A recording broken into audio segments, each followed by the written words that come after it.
What is up, everybody?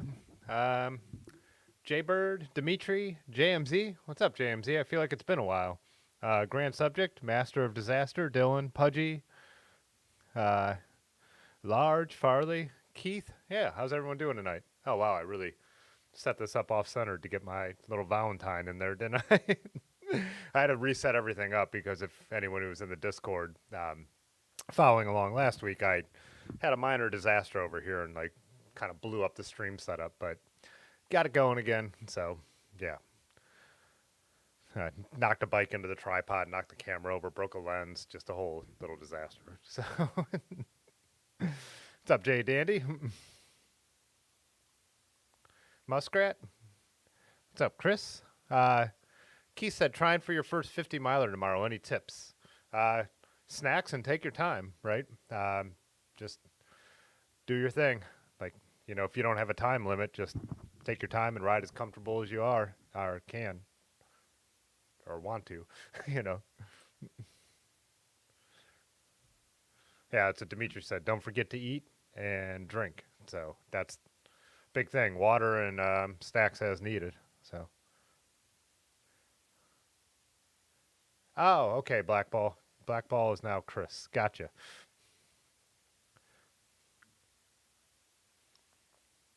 Yeah, so happy Valentine's Day, everyone. I think it's funny when people say it to those who celebrate. It's just a day. You know what I mean? It's.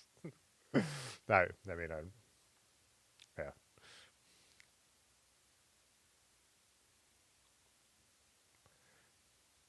Yeah, we have not had to worry about much snow around here. So yeah. Oh, Dimitri, you guys still have snow on the ground. Yeah, we had. What is it?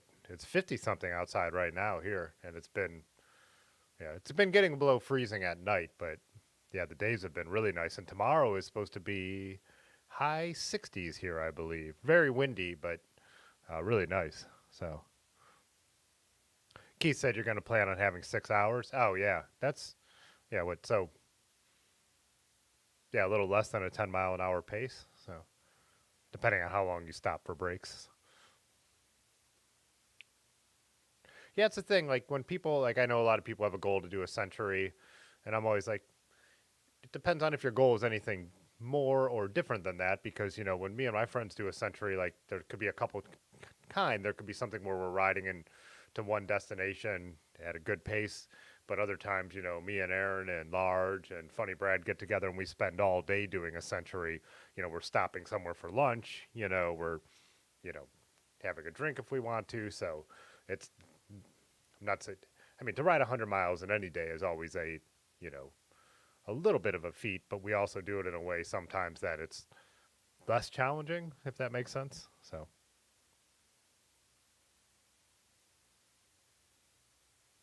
hey, what's up, Matt Ford? Happy Tuesday to all those who celebrate. Oh, Dimitri, you're supposed to get 55, but rain. Yeah, tomorrow for us is still supposed to be, the last I checked, no rain, but Thursday was like a 90% chance. Then it looks like Friday we might have some snow again. So, oh, Keith, you said planning 3 or 4 breaks, 12 mile an hour is your current pace. Yeah, I think you'll have no problem with a 6 hour window to do that. I think that'll be right on.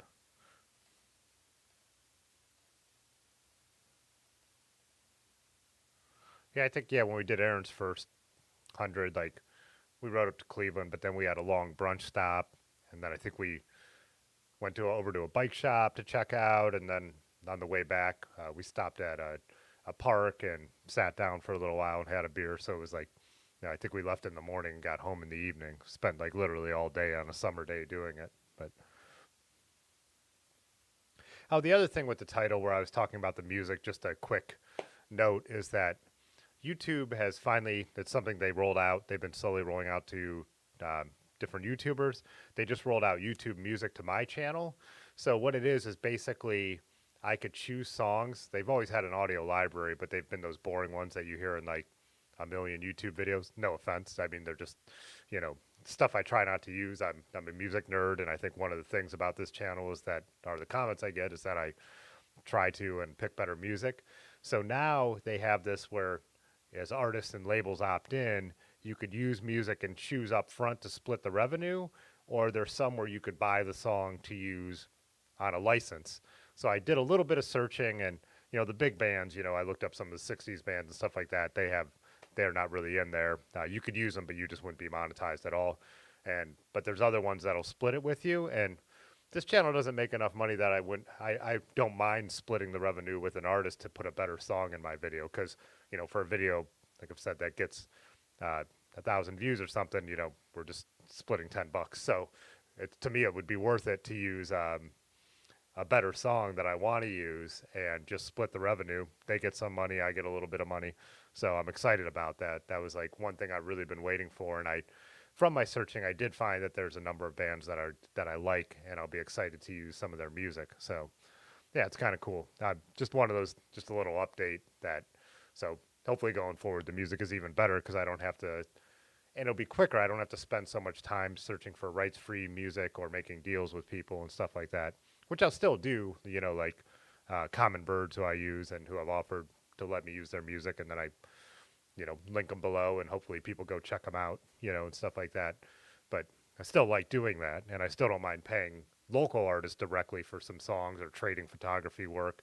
But it's just going to make the job of making the musical videos so much easier, and yeah, I'm really happy about it. So, anyways, just wanted to say that because I love it. But it's cool, and YouTube's goal is to get more and more people in, more and more artists. Which, to me as an artist, why I have to feel like, why wouldn't you want that? I mean, it's just like being on any streaming service. So, but there you go. Hey, what's up, Bradley? How you doing? Yeah, that was like my main talking point. If the chat was slow, just to get that out there.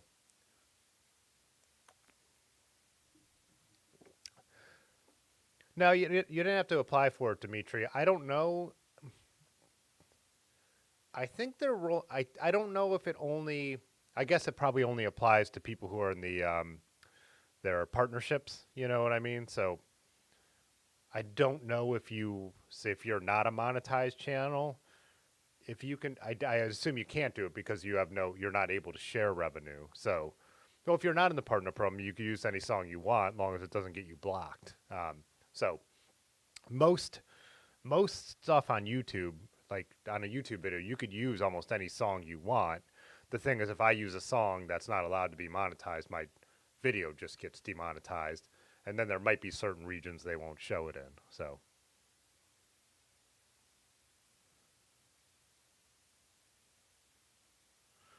yeah, so basically, Dimitri, you can use anything you want, and um, it doesn't matter then because the revenue is going to YouTube and the artist you're using the music from, anyways. So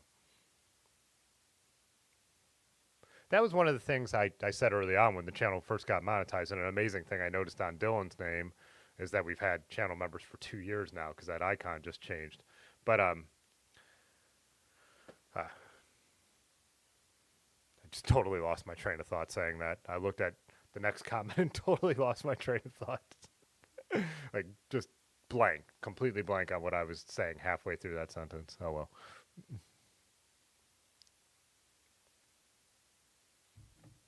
Doesn't matter. It wasn't that important. Just inside baseball, YouTube, boring stuff. I'd rather talk about bikes anyways.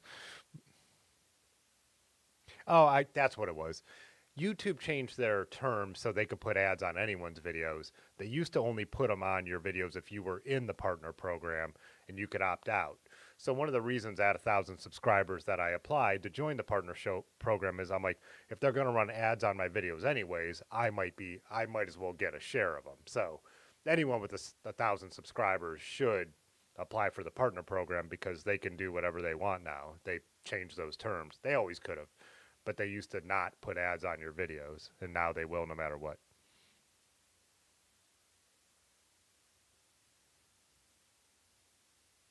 I don't monetize live streams while they're live. So what I do, so anyone could pop in and out of live streams without having to see ads. But after the live stream is over, I turn the ads on. So if you watch it tomorrow, there might be a skippable video ad before you could turn it on. Because to me, that would be less annoying and I don't put any mid roll, so none would come on during the stream. But if you watch it the next day, there, a 5 or 10 second ad might pop on, but then it's a 2 hour stream, so I don't think that's that offensive. I think it's annoying if you come in late and have to watch an ad before, if you like go to do something else and turn YouTube off and come back, and then there would be an ad. So that's why I don't have them on the live streams.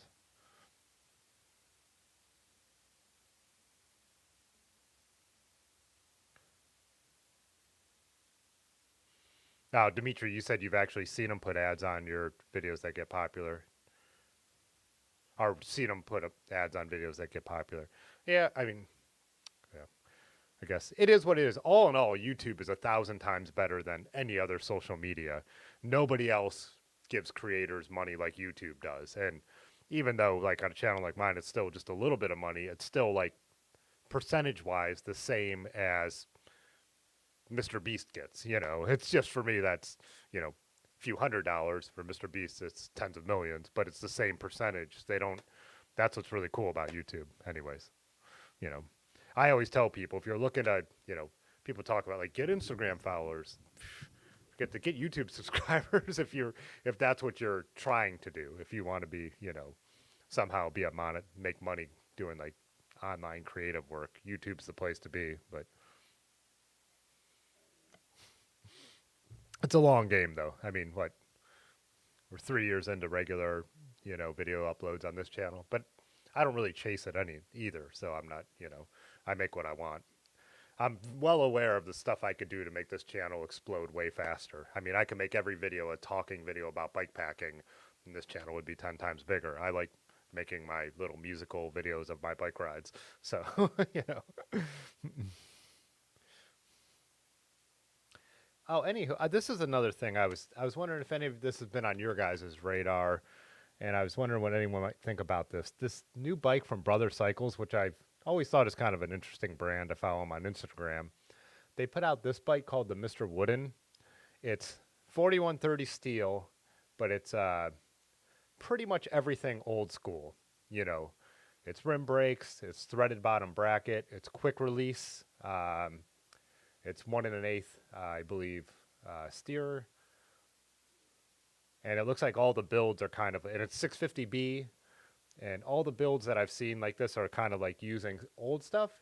And at first I thought this was really cool, and I think it's only a $700 frame set, but and I think it clears at 650, like, what, 50 millimeters or 55s? What did I say? 650 by 50. And at first I'm like, yeah, this is really cool. But then, and I still like it, but the more I think about it, I'm like, isn't this really just buying a vintage mountain bike, since most, like, 90s mountain bikes could take 650B? But yeah, this is one of these bikes that I'm curious on if anyone in the stream has seen, or I think the Radavis did an article. I know Cycling News did an article on them, but it's kind of with the, the popularity of the old school stuff, they kind of just made a new bike, but it does have more mounts and stuff like that than a vintage bike might. It has those mid fork mounts and stuff like that. So Sam said, so it's a cross check. Yeah. I think they're really, I mean, it's clearly a, pretty bike with the, the fork with the way the fork crown is and all that kind of stuff. But I think it's Taiwanese. That's why it's $700.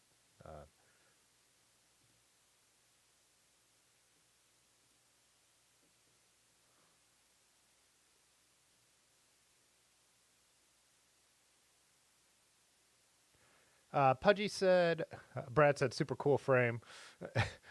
Pudgy said was 100% going to buy a Brother Mate, is that how you pronounce it, Mate, over your Bear Claw, and the brand was a total asshole to you. Huh. Like, was legit dickheads, huh? Yeah, I have no interact. Like, I follow him on Instagram. I saw this, and then I read a couple articles about it, and I was fairly fascinated by it. Like, I'm not in the market for a new frame, obviously, but how heavy is 4130? Well, Pudgy said heavy for steel. I would say middle of the road. I mean, like you said, I wouldn't say it's heavy. It's not high 10. It is a chrome alloy, or a, what? Yeah, it is an alloy, but it also depends on how the tubes with 4130. I think more depends on how the tubes are drawn. You know, like the double butting and stuff like that. Uh, Erin has a World Sport, the one I built for her original bike. That's 4130 a Schwinn, and that's pretty middle of the road. I would say it's on the heavier side, but a lot of the early Surleys and all cities were 4130, and some were thinner tubed and lighter. So Matt said probably not for him, but he doesn't hate it. And Pudgy said heavy for current steel. Yeah, but like I said, it is an alloy. It's not the heaviest steel.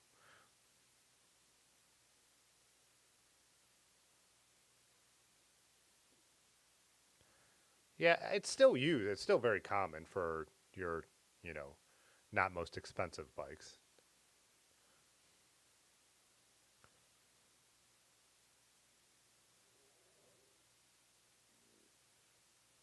Master of Disaster said the Space Horse standover height. Huh? You said you're 5'11" and you have a 55, and that's not fitting you. That's surprising to me. I would think because man, at 5'11", you would think a 55 would fit well. Yeah, I guess the only negative of going to 650s, depending on how big of a tire size you'd be, if you had any problem with pedal strike, I guess which could depend on how long your cranks are as well, right?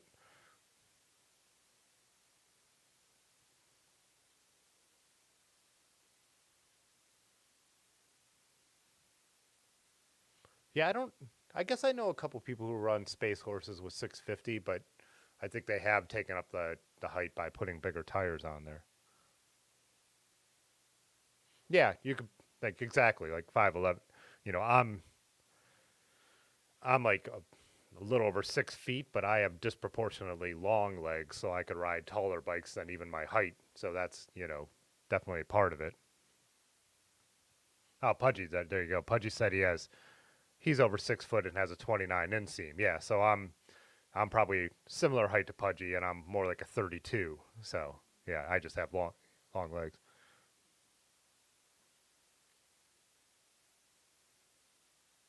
Huh? Matt Ford. You said you're 5'10" and ride a 52. Yeah, leg length is. I think.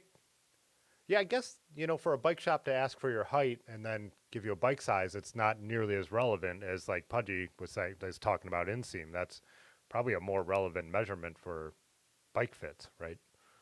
I mean, reach and stuff is going to come into play too, but for what we're talking about.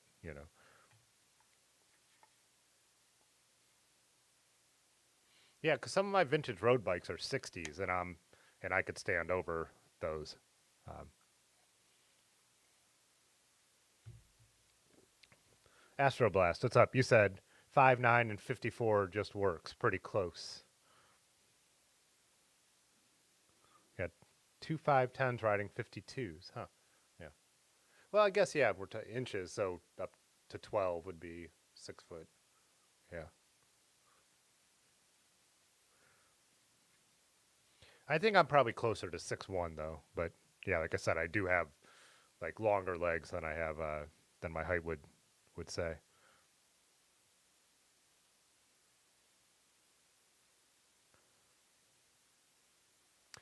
Bradley, I've never had a professional bike fit. It's one of those things now. Like I said, I don't feel my back problems have come from cycling. I think they come from my decade of working on a farm. But I and I've talked about this. Me and Jay Dandy were kind of talking about this when we were hanging out. That some of us are just less sensitive to bike fit, whereas like you know, I was talking to Large was saying just when we were riding the other day how he was wearing his different shoes and he could feel the different clipless shoes and he could totally feel the difference in the fit on his salsa. So, and then Aaron's like that. If she wears different shorts, she will adjust her saddle. I'm not as much. I'm just not as sensitive to that. So I haven't felt the need for a professional bike fit. I think if you're having specific problems like certain knee problems or stuff like that, then it really makes sense. Certain, you know, hand soreness and stuff like that, it might be worth it.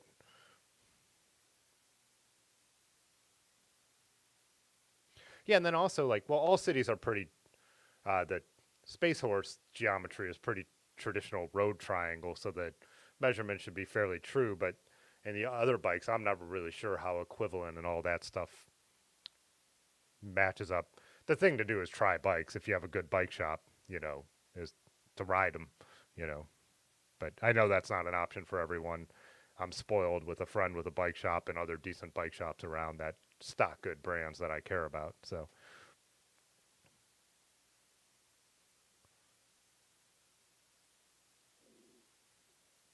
hey, what's up, Jimmy Miller? How you doing? Chris said 6'3" and you ride a 60 or a 58 if you can get away with it.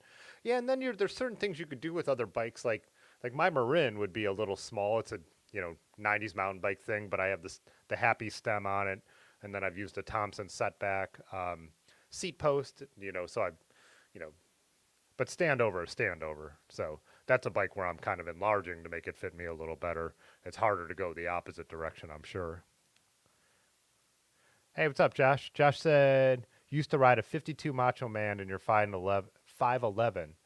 You find 52 in all city is closest to true 54. Okay, there you go. Hey, what's up, Thomas? How's it going? Chris McCollum, how you doing?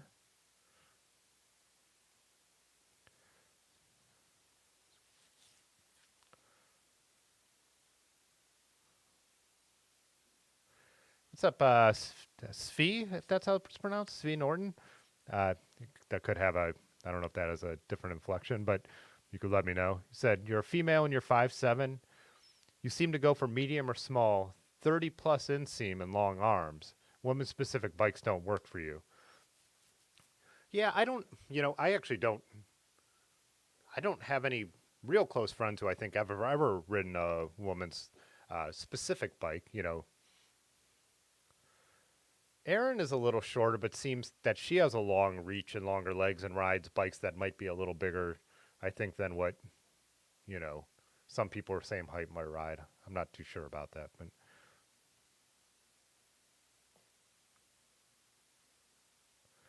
Sam, you said you had your first bike fit over the weekend, doing a couple long races, so thought it'd be a good idea.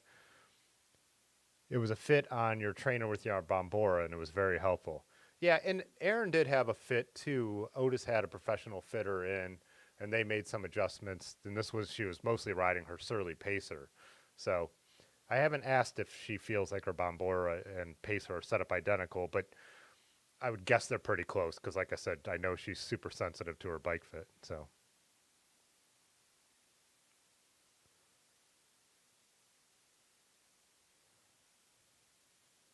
Mike Star, you said 6'2", square, 56, um, 150 stem. Seat slam back with 30 millimeter setback. Bike fit is overrated. If it works, it works. Yeah, I mean, I know what you're saying, and I think that's how I kind of feel for myself, but I don't feel like it's like that for everybody else. I think there's people who are having certain problems and they're not figuring out quite why. And a good bike fitter works well. And I mean, just like bike shops and everything else, there's different qualities of bike fitters. I was just watching the latest Francis Cade video, and he was talking to his bike fitter who he does regular episodes with, and the bike fitter was saying how you should never use wide drops, that your drops should match your shoulders. I just finally put wider drops on the Rally and I really like it. So, and I haven't had any problems. He was saying wide bars are going to cause back problems and shoulder problems, and a couple thousand or miles in on that build, and I like it better. So, you know, it goes both. There's definitely it works for some people, but you know, other things you just have to try out, and if it does work for you, it works for you, like Mike said. But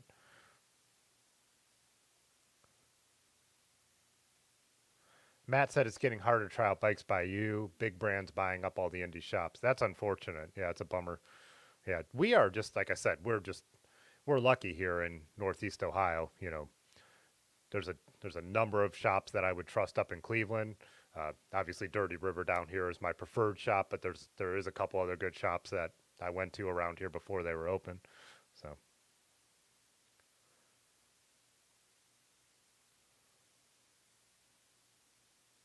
hey, what's up, Raymond? Yeah, I feel like vintage bikes, like they really, and they used to sell the bikes in more increments of sizes than a lot of brands do now, are pretty accurate. Like when I go across my vintage bikes from my, even through different countries and brands, like my Trex, my Peugeot, my Look, uh, my Viscount, my, I'm looking at my wall of vintage bikes. Like the sizes are like the sizes, my Jeton, and I do think it's a little different now, especially when you're saying small, medium, and large, or equivalent, or any of that stuff.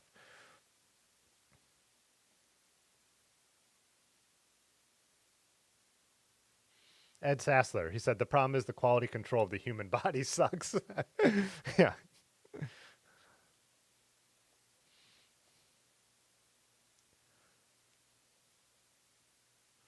you could technically ride any bike, but why would you? Yeah. Ed said bike fitters shouldn't push their own preferences. No, but I think most bike fitters, and I think that's what this guy was doing. He fits roadies mostly, I'm sure. I mean, he's on Francis Cage channel, right? So I think a lot of people are, you know, they're basing the advice on what they've seen. So he was talking about certain products that people shouldn't use, and he was like, because he's seen 100 people use this product, and when they get rid of it, they're better off. So it's going to be based on your experience more, and you would think a good fitter would be basing it on their experience over their preference, but that's the thing. You wouldn't want to go to a guy who mostly fits people who road race if you ride gravel or if you're looking for a comfortable commuter. So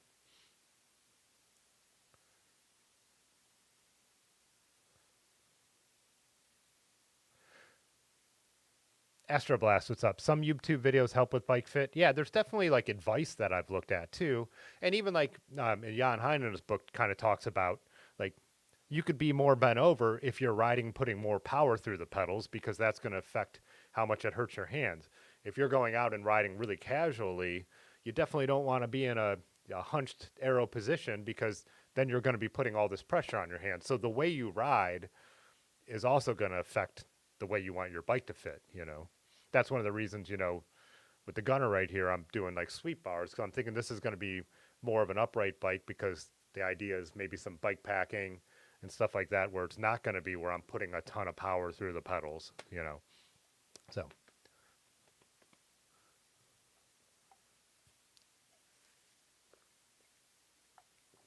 Chris said bike fitters usually set up for race aero mode. I think that's probably true in general, right? Because the people who have traditionally gone to bike fitters, I think over the years, have been people who are looking for that. But yeah, I bet that's something that's slowly starting to change.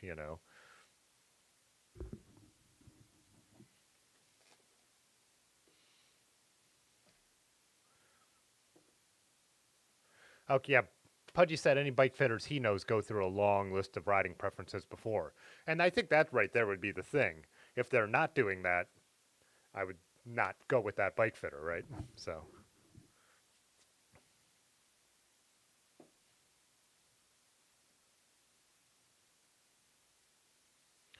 Farley, were you asking me what bars I was using? These are a new bar by Nito, and I cannot remember the name of them off my hand. They're like I could show them if this GoPro works tonight, but they're literally like they're one of their latest bars. Let's see if it kicks on. Oh yeah, won't be able to talk for a second, but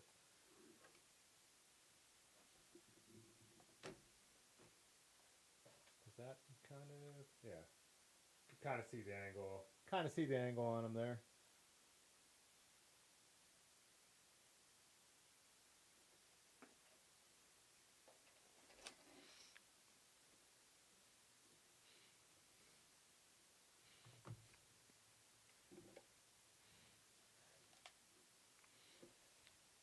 As I mentioned with this GoPro, it's kind of the tail wagging the dog because the cord is much more heavy duty, and than the actual GoPro.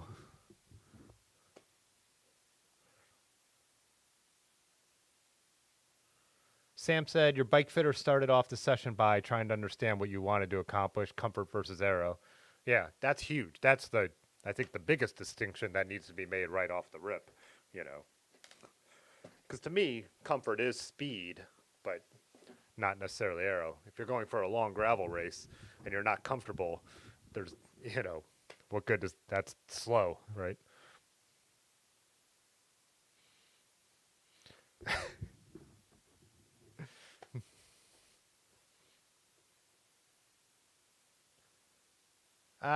Pudgy asked me what's the plan for the St. Pat's stream. St. Pat's is on a Friday this year, isn't it?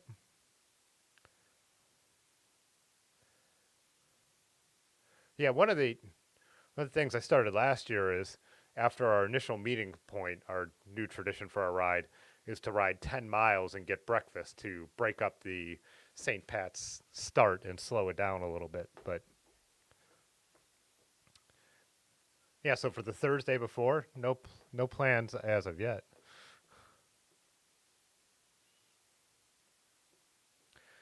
Hey, what's up, Reliable Waste? You said you would love to try some of those Carver titanium drop bars I have.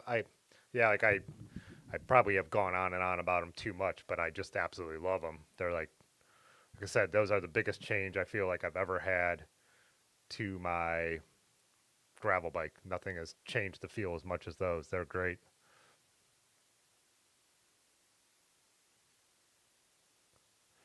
Matt said, you've heard there are fitters who specialize in Peloton bike fits now.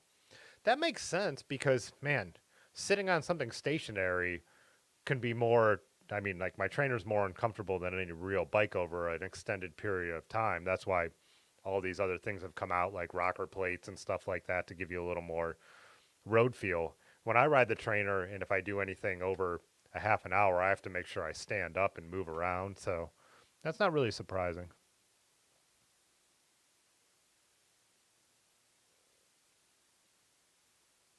Dimitri said that reminds you should probably top up your sealant for a new year of riding.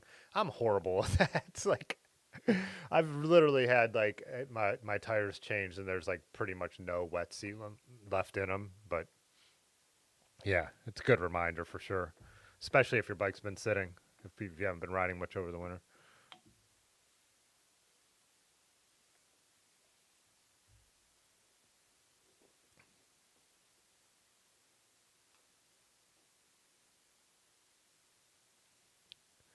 Jaybird, you said you ride a single speed mountain bike and use 800 millimeter sunrise bars, putting a lot of power into the pedals. The wide bars help with standing up to pedal. All right.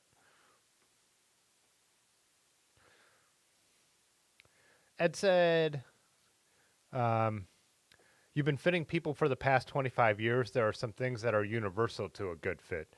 Putting the rider with the range of their motion being the most important. Yeah, I would think definitely saddle height, right, is going to be pretty universal no matter what you're trying to do, I would guess. I'm obviously not an expert on this, so. Oh, Pudgy, are you taking St. Patrick's Day off? For sure. Drive on up here. We could stream together, and then yeah, I always then head out. I'm trying to remember what time I head out. It'll be whatever time I meet Bob Darrow, but and then I think we usually make it so Large could join up too before he heads into the bike shop. So. Oh yeah, Pudgy dropped a link. I did see the Yellow Bird stem caps. They're nice. What is this? Oh, yeah.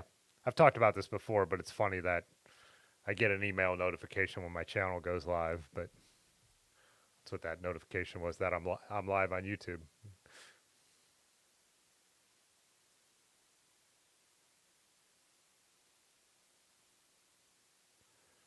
Master of Disaster, thanks for the advice.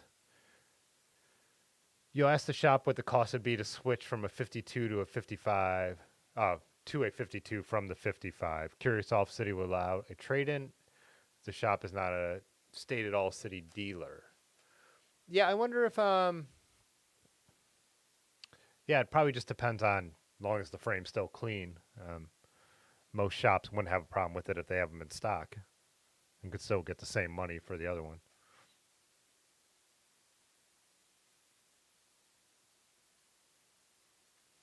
Hey, what's up, Muskrat? You said your cousin had a pro bike fit by a well-regarded fitter in Cincy, then did the gap, now has messed up hamstrings and other issues. Huh. And he's pretty sure it was related to the bike fit and not just the amount of riding, was already in the shape for riding and all that. Huh. Ed said Peloton has an extra wide Q factor, fitting small women with narrow stance is a problem.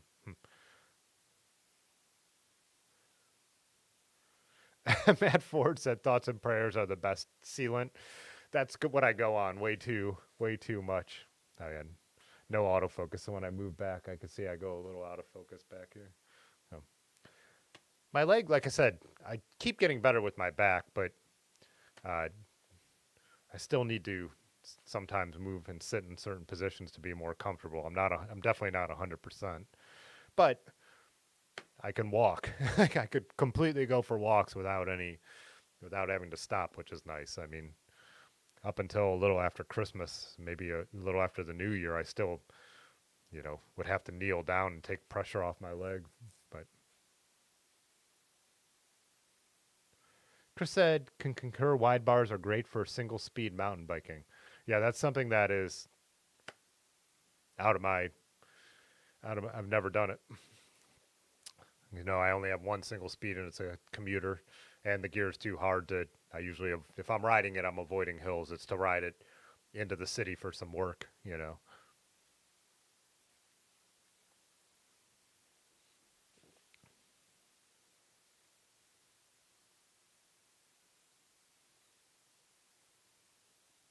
Oh yeah, Pudgy, come on up. That'd be sweet.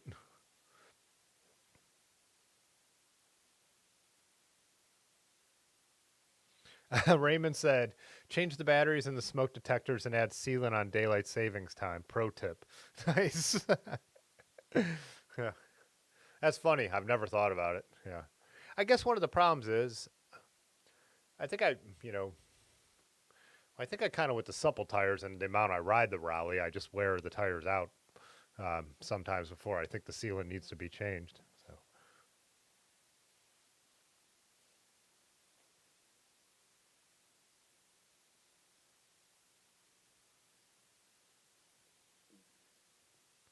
hey, I'm looking forward to Road Apple Roubaix. The only thing is that's a bummer is it's the same day as Strada Bianchi, so I have to avoid all cycling social media so I could watch Strada Bianchi after Road Apple.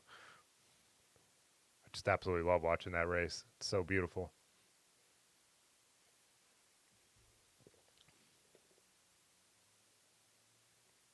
It is on a Sunday, Pudgy, but yeah, I would not want to drive all the way back to Columbus after Road Apple because we usually do hang out for a good amount of time.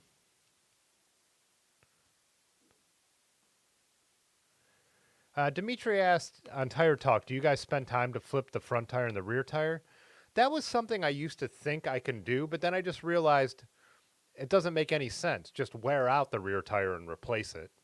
And then when the front tire wears out, replace it. So I don't think there's any reason to rotate tires. I used to think that same thing. I used to think that like, oh, I'll just move this to the back or whatever, or I'll rotate them. And it's like, no, I just complete. So I go through about two rear tires on my gravel bike for every one front tire, and they're not even at the same time. Like, again, I've just replaced a rear tire and I have a tube in the front tire, but yeah, I just figured, no, wear out the tire where it is. There's no reason to rotate. It's just a bunch of effort for no reason. If someone has a different opinion, I'd like to hear it. But it was Otis at Dirty River who originally said that to me, and I'm like, that's way more logical. No, just wear this tire out, and replace it when it needs to be replaced. But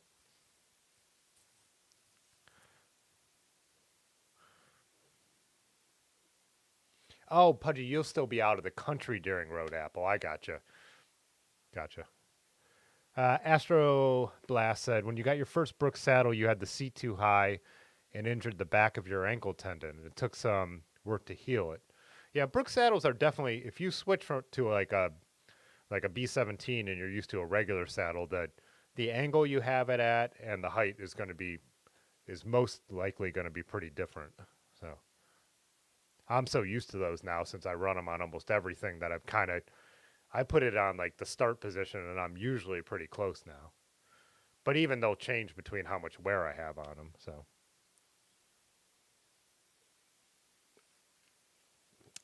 what's up, Roland? Happy Valentine's Day. Oh yeah, Chris, I saw that you posted that you got your trailer welded up. So you said you could cut down on store runs. Let's see. Yeah, there it is. Man, that was like a 1990s photo loading. 1990s internet. Yeah, it looks. I wish I could just flip through these, but you have the closer shot here. Is that just? Is that like a just like rebar you welded in there? Nice. Or,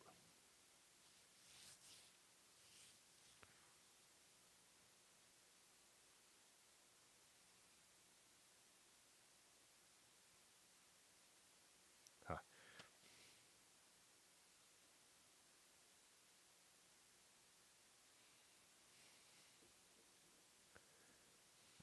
I I was riding tonight to pick up these stouts, and the towpath was wet, which is crushed limestone. If you're not from around here, familiar with it, a drop of towpath went directly in my eye, and I stood at the trailhead before I started to ride home and flushed my eye with my water bottle like 100 times, and I have still been getting crushed limestone out of my eye since. It just affected me, which is why I'm a little off right now. But yeah, just this big drop, and it was dark, so my eye didn't react at all. My eyelids, yeah, there's, yeah, I just pulled a bunch out. Like, yeah, crushed limestone in my eye. What a pain, what a nightmare. Horrible. Dimitri said you'll buy the same set. What if you want to switch tires? Guess you have a mixed set for a bit. Yeah, I mean, I guess if you want to switch tires, then that could matter. But yeah, having a mixed set doesn't. Mountain bikers mix tires all the time, which I didn't realize till I was watching a video about a year ago. Like tires and tire sizes, like they don't run the same on the front and the back, or a lot of them don't. But yeah, I like my Renair Hurricane Ridges, so like I'm just re-upping with the same tire, and they're $90 tires, so I'm only going to replace the one that needs to be replaced. So yeah, yeah, and like Chris said, especially you're messing with sealant, you know. Keith said he has a Brooks C17. Yeah, yeah, we always talk about this, and where did I just had a big? We were just having a long conversation about bike saddles again.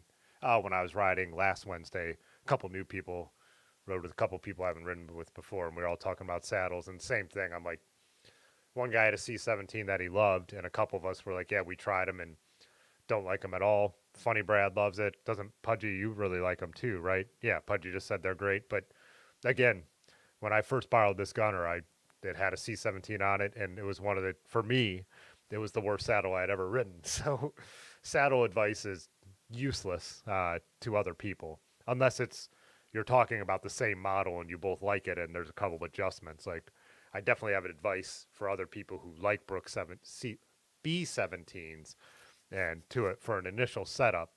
I've definitely talked to people who weren't crazy about them, and I'm like, well, tilt it up a little bit and try that, and it's worked. But saddles are completely personal. So,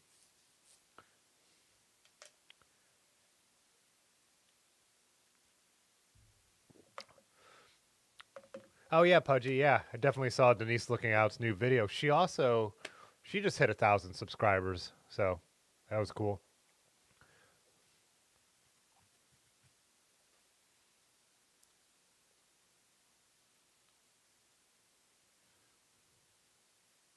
Oh, Dimitri said, Chris, smart idea to use 2x4s for the bike stand. I actually did not even. Oh yeah, that is a great. I'll pull this photo back up. I didn't even notice that. Yeah, that little tire stand is cool. I should put one of those in the back of the basement here because I'm always leaning my bike up and like the ones that are dirty by the floor drain. That would be nice, even for lubing the chain when I need to do that before I go out the door or when I get back.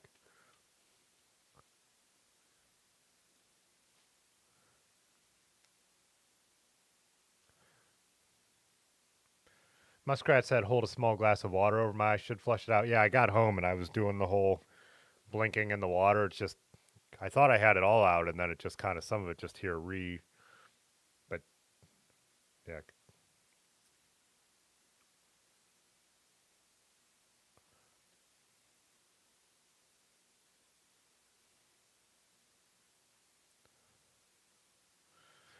Chris said a Brook C15 carved is your Valentine this year. You love it. Nice.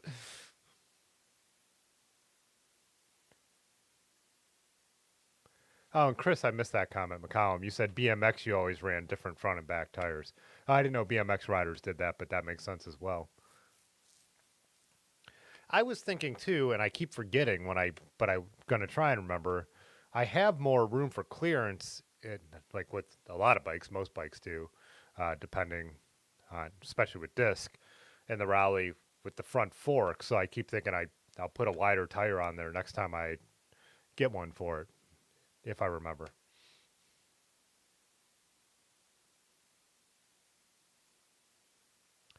Chris said the stand will cost you a 2x4 in 15 minutes. Super easy. Yeah, and I have 2x4s down here already. So yeah.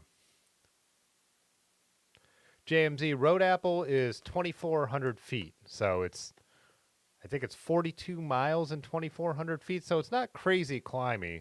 A couple of the climbs are reasonably tough. There's one that they call Heckle Hill that is like a substantial climb. Some gravel climbs have a pretty good gradient to them.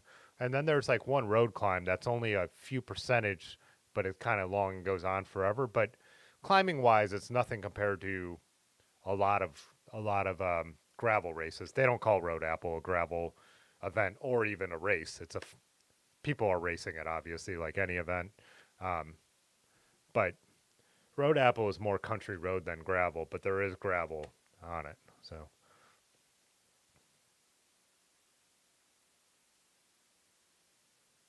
Pudgy, you said you never heard of running different tires for BMX. But Astroblast, you said you got a cheap Cell Royale on your Fuji disc. It's actually quite good. You put it on your Fuji Del Rey. Oh, nice. Fuji Del Rey. Oh yeah, that's the bike we that I got from Carl. I haven't done anything with it since we tore it down on the stream, and I cleaned it up real nice. But that's a really tall bike I want to build up for someone. I have a couple cheaper saddles though, like that I've put on bikes and I really like too. So I really like the I do like the fabric, or is it fabrique, that I used to run on the rally, and it's now on my Riviera. But on long rides, that's when like for anything like 20 miles ish, it was fine. But on long rides, it started to wear on me. But I'm running the original saddle on my 2001 mountain bike. That's my winter bike, and that saddle's never bothered me either. So, hey, what's up, Alejandro? Speaking of BMX, well, didn't you post your jump bike in here, Pudgy? Oh yeah.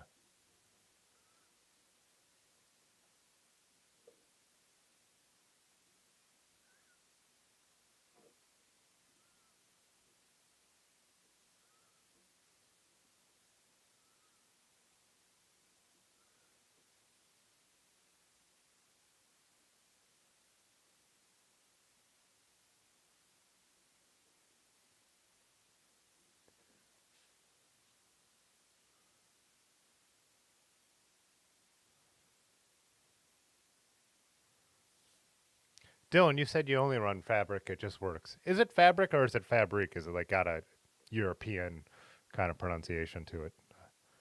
I don't know if I've ever heard anyone actually say it out loud. But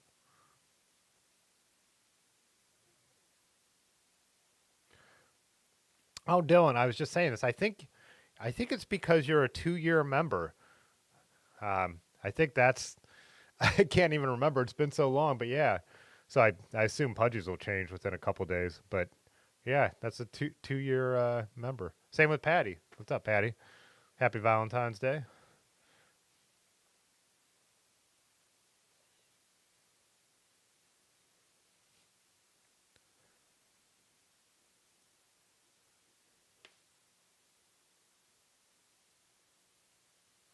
Yeah, Jay Danny, that's a good point. You said Road Apple Roubaix has one big climb and a few others, but it's not a climber's course. Yeah.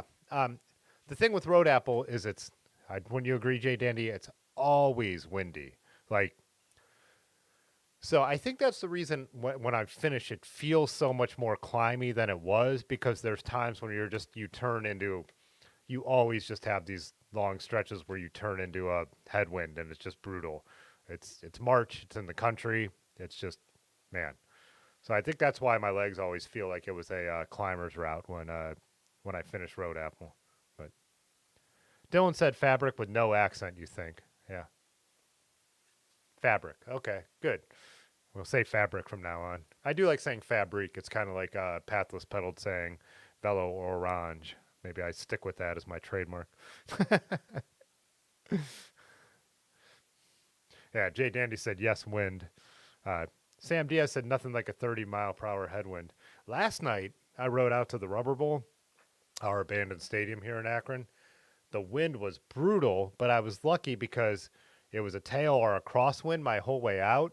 And as the sun set before I turned around, man, my eye is still getting me.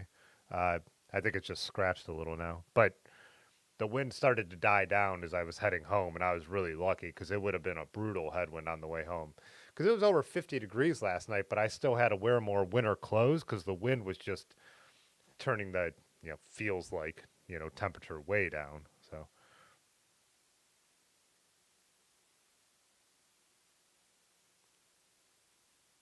uh, Pudgy said you have the Rise Party Master on the way to replace the orange DNA.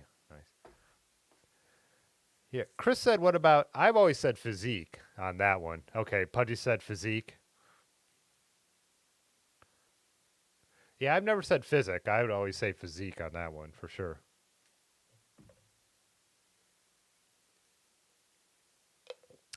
Chris, the train derailment is not super far from us, but it's not close enough to us to worry about. And a couple people have asked, but it's also when they're worried about the water issues, which is a huge concern with that train derailment in uh, East Palestine, or Palestine, as they say in Ohio. Uh, it's the Ohio River watershed. We're on the up here on the Lake Erie watershed. So the water issues aren't an issue for me personally, even though they're a huge issue. But yeah, nothing from the burn. That's a couple hours away. But Columbiana County is somewhere we do go. There's a really good brewery out there, and me and Large and Aaron have been out there and stuff like that. But we're hoping to do a ride out there, an overnighter uh, this summer. So I've actually never been in that little town that it happened in, but I've been in the county seat of Columbiana and a number of times.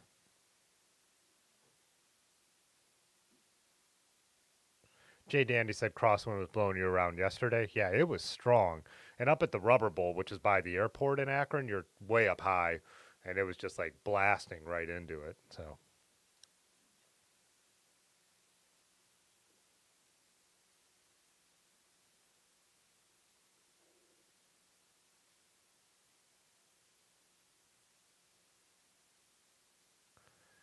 Roland said, "What's the best bicycle movie?" I don't know if I've seen enough bicycle movies to have an opinion on that. Good night, Keith. Um, I've never watched Premium Rush to be honest. I've always liked what's the late '70s one? Uh,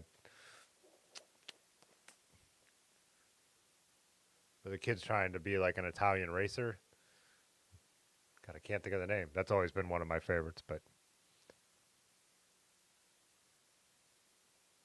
Astroblast said you're so slow at riding a runner past you.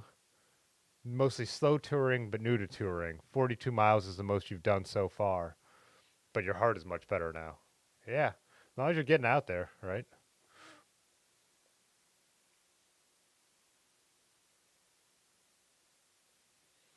Yeah, Chris, when you look at a map, it really doesn't look that far away. For Jay Dandy's sake, I should pull a map up.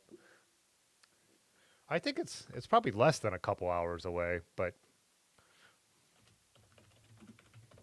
yeah, because it's just the border with Pennsylvania, so probably like it's not crazy far away from here.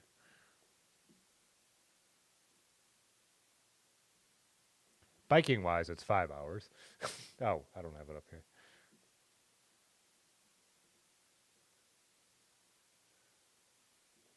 Yeah, so it's 70 miles away from here on the bike route. Uh, let's see what the curious myself what the drive time is. Hour 20 minutes from here. So,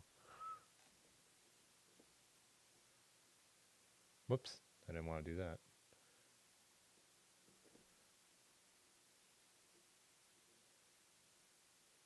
Okay, yeah, there's East Palestine. Yeah, Columbiana is the place we've gone a number of times. Cool little town with coffee shops and breweries.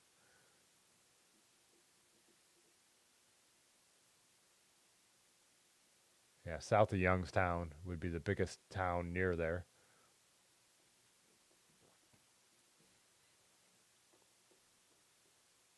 Oh, Breaking Away. That's the bike movie. That's probably my favorite. But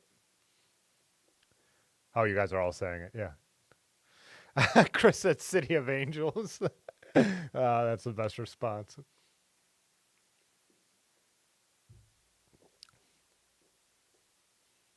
Rad. Cutters are from Breaking Away. Chris said A Sunday in Hell. Yeah, that's a documentary, but that's a great documentary. I've never seen American Flyer.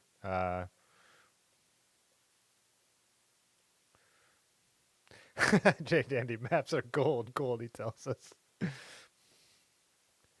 Astro, you said you grew up in Northeast Ohio. A friend of yours went to Akron for college. All right.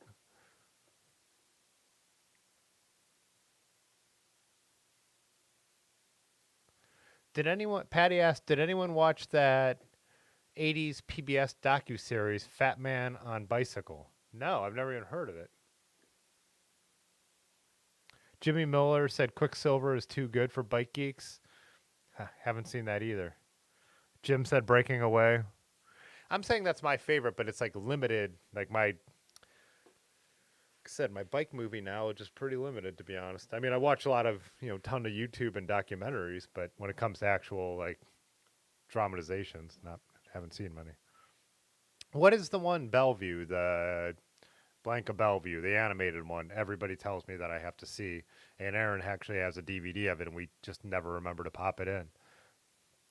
The something of Bellevue, Bellevue.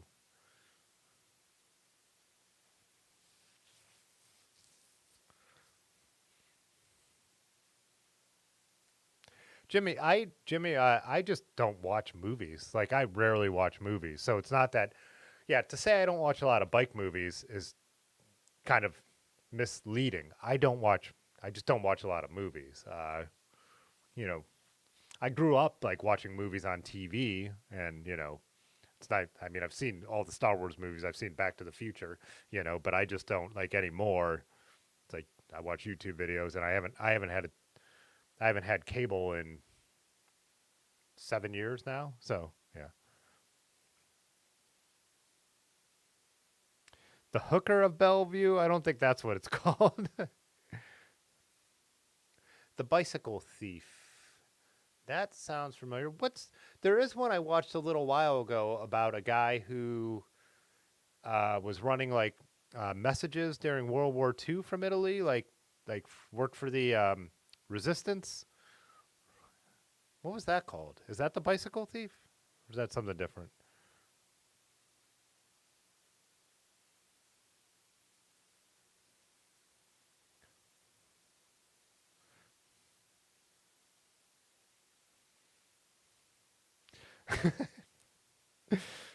No, but I dig Fat Nan in a bathtub by Little Feet. That's, I wish I could think. What's that animated movie? None of you guys know that animated movie because like people who aren't cyclists, when they hear I'm a cyclist, they're like, "Oh, you've never seen the Blanca Bad Bellevue?"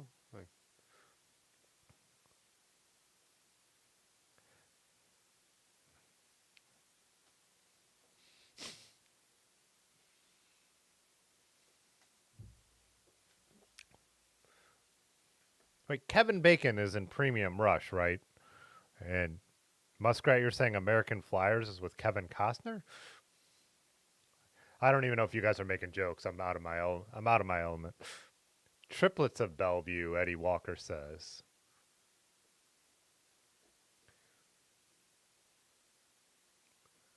pull that up. I gotta.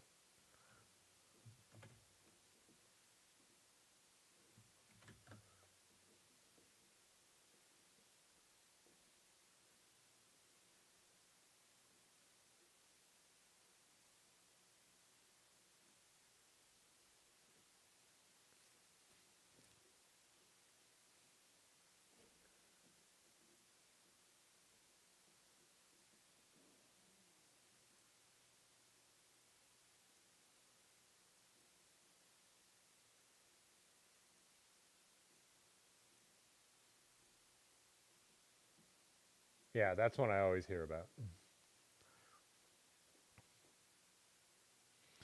Putty said maybe hang out with weirdo bike riders. There's no maybe about it. Uh, I, I do hang out with weirdo bike riders. That's my entire life. Uh, Eduardo, what's up? You said the Italian rider was Gino Bartali. Okay. Eddie Walker said Bicycle Thieves is awesome and heartbreaking. Let me pull it up. I don't think I've seen it then.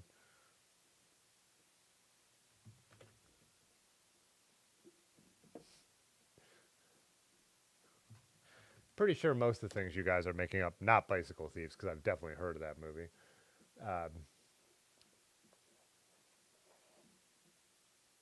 Are fake, but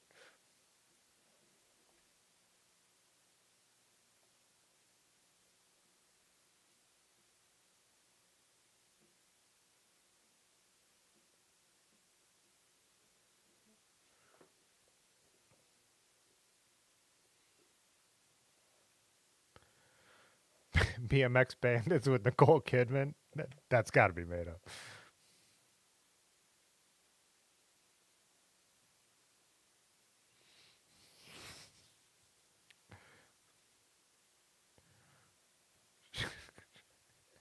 Bikes Are Weird by Kim Kardashian. Oh, Kevin Bacon's in Quicksilver. Yeah.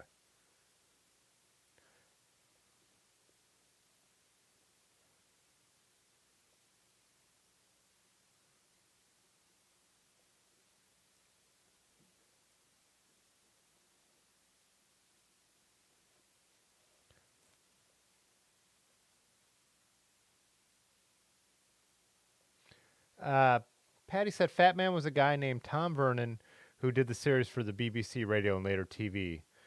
Vernon's first radio show, Fat Man on a Bicycle, followed the broadcaster. He cycled from his home in Muswell Hill in North London to France in 1979. Huh.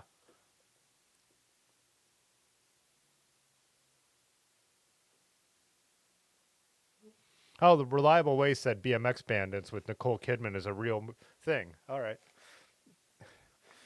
The Tuna Boat Diaries by Large Marge. Chris, I got the City of Angels joke. I have definitely seen it, and I know the bike scene.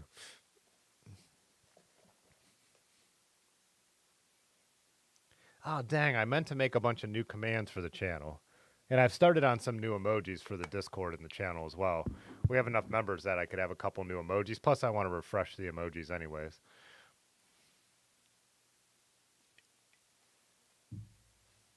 Ah, the screen I have up is flashing at me, and I can't stand it. Let's look up. Wait, what was the BMX one? That Reliable Waste. Let me find that. BMX Bandits with Nicole Kidman. I'm amazed that's real. Oh, yeah.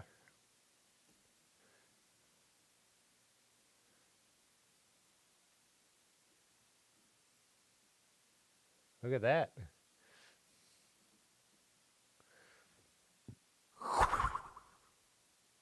James Enlow became a member.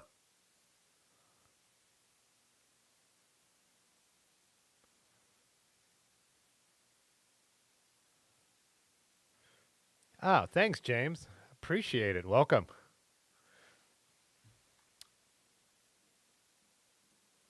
James, if you're in here live, reach out to me on Discord or Instagram. I'll send you some swag. Everybody else should be getting theirs. Everyone who ordered stuff or the newer channel members. I don't think Racer's in here tonight, but sent a bunch of stuff your ways. And the other latest, the second latest member, who's interestingly owns a record pressing plant. And now my mind goes blank when I try to say someone's Eric. So that is going to be something I'm interested in. He said he's going to send some stuff, so I'll plug his record pressing plant for sure when they come. But yeah, really cool. So yeah, thanks to all the channel members and all the latest channel members.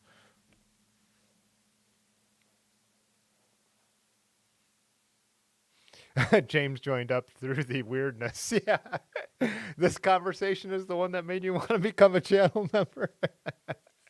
Yeah.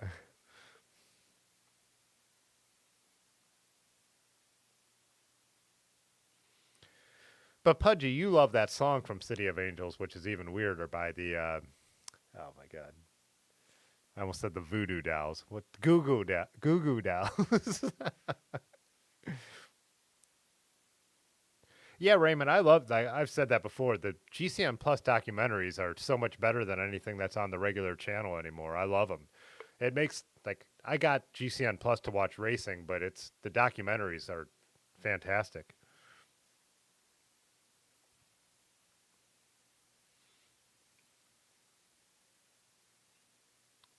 Oh, I'm in dark mode, but there's James, and I see his little industrial gravel logo. I appreciate it. But yeah, definitely reach out to me, and uh, if it's on Instagram, it might take me a minute to find it because it throws. If you're not following someone, it throws it in that other folder. But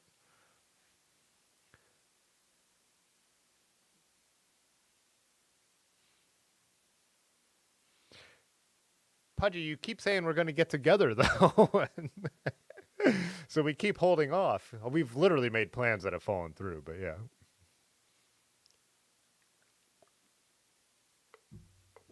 Oh, nice. Which so Eric Aster, your YouTube name Asterific. Okay, now I've got the make the mental connection. I appreciate it. Yeah, I'd love to chat about that because, like I said, I played in bands. I put out vinyl. My friends play in bands and still put out vinyl records. So, yeah, I don't know if there's even a connection to being made to send business your way, but we could talk about that for sure. Industrial gravel record coming through.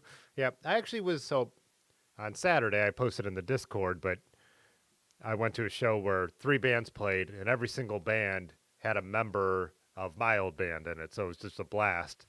And Pete Milo, the guy, one of my closest friends growing up, and still a good friend, who had recently moved back, he played, and so it was so cool to watch him play. He played a couple of our old songs as well. He recently put out a 7-inch on a record label from Cincinnati. So see, Pudgy knows the Goo Goo Dolls song. I told you.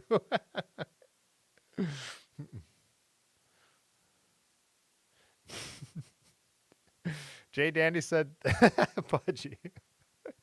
Jay Dandy said the Goo Goo Dolls are underrated. I'll take your word for it. I'll take your word for it on that one. Steve Marino, no, you didn't miss the Gunner build. It's just been on hold. I haven't actually. Um, I think that I did get the wheels and set the wheels on there and put the disc rotors on, but just haven't really moved forward on that. I've just been too busy. And like I said, I was never, and I did put the saddle on there and those bars, but yeah, it's just have not moved forward on that build. Just yeah, I think one of the things that slowed down like my winter builds too, because I would have assumed I would have put that stump jumper together. Is we've just had decent weather. Like I build bikes a lot more in the winter when you can't do anything else. Because if you guys remember last winter, I did a lot of Friday afternoon streams working on bikes, and I intended to do more of those because it's kind of fun to do Friday afternoon because a different crowd sometimes jumps in too that can't make the night ones.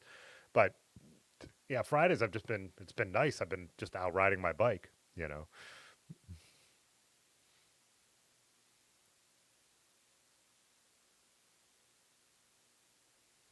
Uh, Aster, you said next time I'm in DC, come for a plant tour and we'll go for a ride around the city for sure. Hey, yeah, I would love that. Yeah, too bad we weren't connected last summer because we were out there and spent an evening riding around the city, and then a little bit in the morning before we hit the C&O Trail.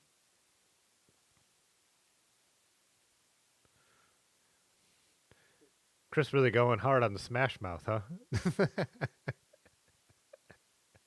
I never liked Bush. But you said anyone want to smoke really shitty weed and listen to Bush? I was already a little punk rocker by the time Bush was making their songs. But Reliable Way said any Thomas Jefferson slave apartments heads out there. I am not familiar with that, no. And Roland said crash test dummies. I missed that. So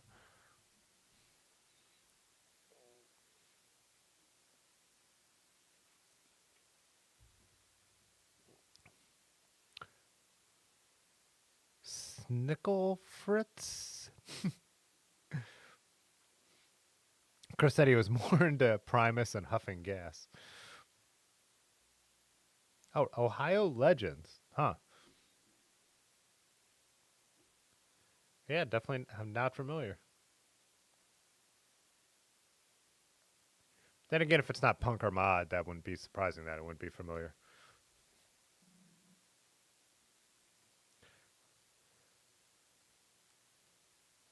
Anyone want to smoke really shitty weed and listen to screaming trees? I don't really want to. I don't really want to smoke weed in general anymore. But I'm actually going to see. So we'll see if there's any fans of them. I have tickets to see the Mountain Goats on Friday, and the concert sold out really quick. But um, my buddy who does all the booking at Musica had listed it, I believe, on his personal account before the actual account months and months ago, and I bought tickets right away. I've never seen the Mountain Goats live, so um, I'm excited. So for any nerds who like that band, Chris said bad weed and guar, and you're in. Nice.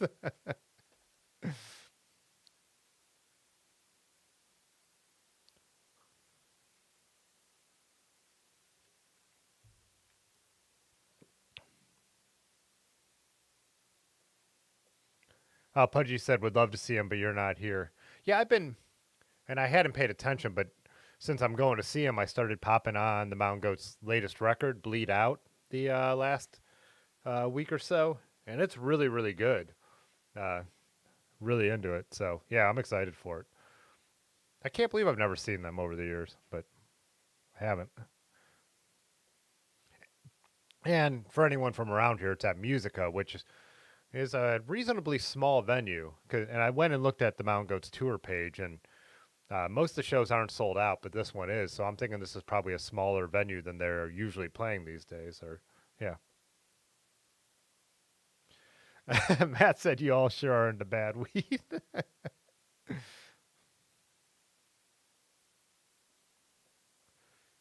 Should pull more bike pics and less uh, random movie pics.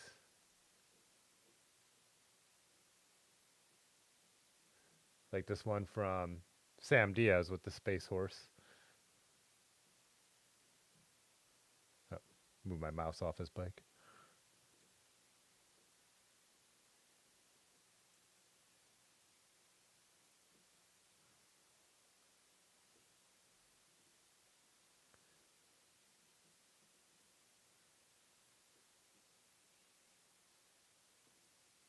Anything from the Empty Records label when you're down.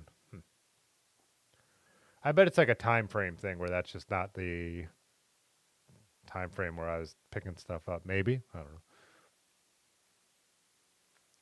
Yeah, gunner build wise, so I just basically need to get some levers. I need to get a different mount for the derailleur, uh, which is really weird because this is boost spacing, and the derailleur hanger has it too far out, which you would think like, what is that hanger or the front derailleur? Do you still call it a hanger? Yeah.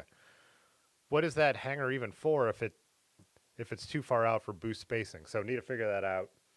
The race face cranks need a spacer, and then yeah, whatever adapters I will need for the brakes. But I want to get going on that because we might be going to Jake's Rocks to mountain bike, and I think I want to bring this. But yeah.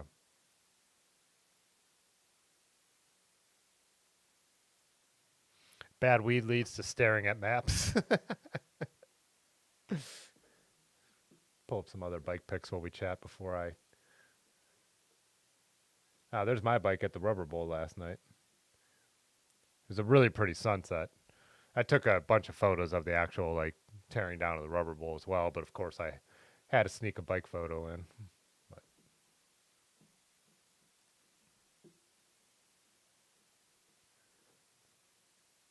oh, Racer said they weren't going to be able to make the stream tonight, but dropped this photo. I think Racer has might have more bikes than any of us.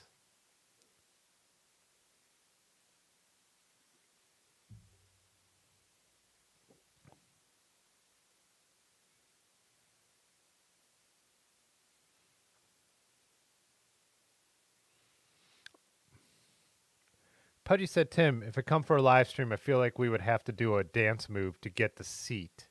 Has to be a weird rule to get the throne. Do you,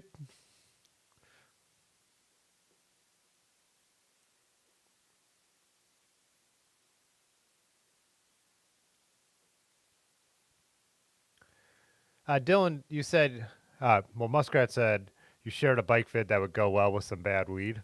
No, definitely check it out. And then Dylan said you were looking at Jake's Rocks trails recently. We'll definitely get there when they dry soon. Yeah.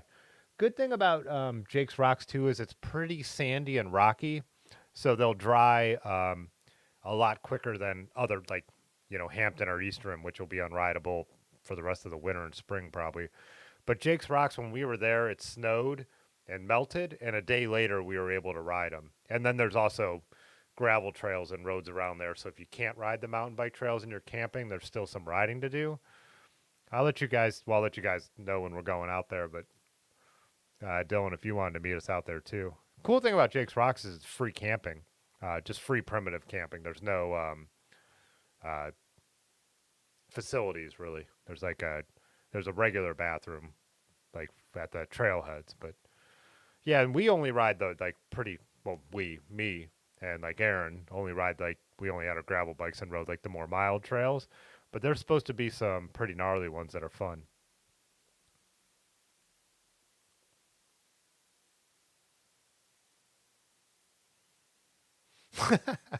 But you said in reality you'd be building whatever bike on the stream and shit talking while Tim apologizes.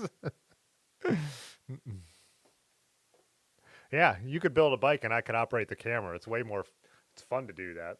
Or just like even when Jay Danny's on and it's going through his bike, and I could just run the camera and make it a little more compelling. Alejandro said, anyone have any saddlebag wrecks? Something like the 2 liter size, not super small but not super big, something in the middle. Hmm.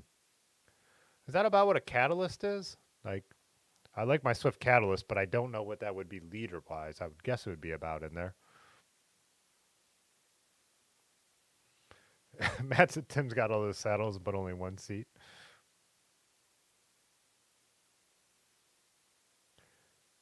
Astroblast, you said state bicycle seems interesting. You get a ton of their advertising on YouTube videos, and they do a really cool. They actually do really cool YouTube videos. State bicycles. Yeah, like solid, affordable bikes.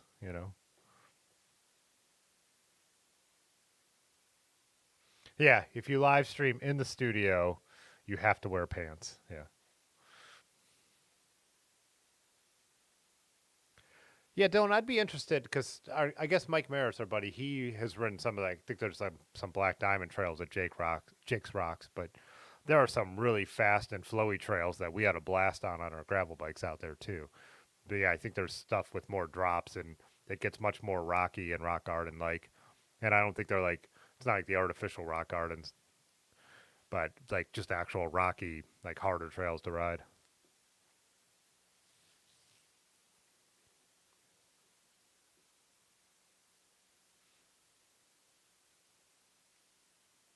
Oh, what's up, Racer? You did make it. How you doing? Yeah. Yeah, that does look like a fairly experimental cockpit right there. That is No Limp Biscuit sticker.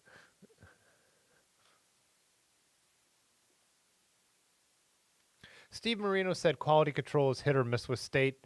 I've heard that. I've heard that there is a little some of the machining, even on like the bottom brackets and some of the finishing could be a little out there. But again, that's what saves you a bunch of money by getting a state, right?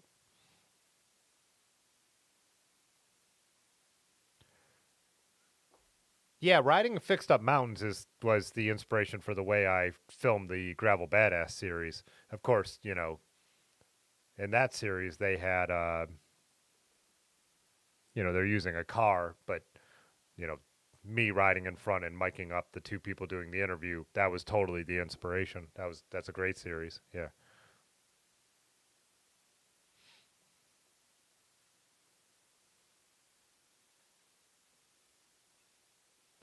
Large Marge said the catalyst is like 7 liters. Really?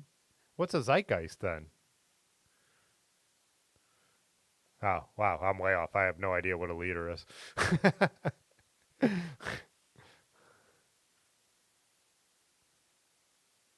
Oh, Racer, you said you're just jumping in. Finished watching the wedding singer with your wife, a Valentine's Day tradition. I love random traditions like that. Nice.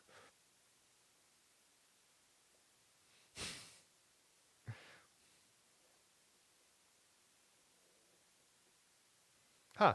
I had, yeah, I have no understanding of liters. I don't think those are alt bars. Those are like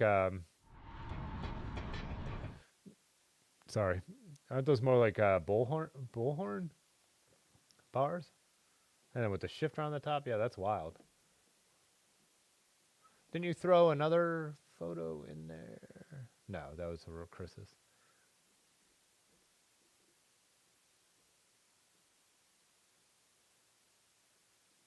Oh, we also had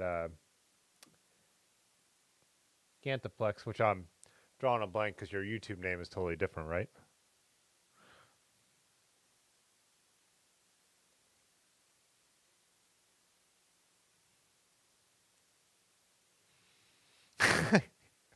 Yeah, Pudgy, I avoided your post. You're uninvited now.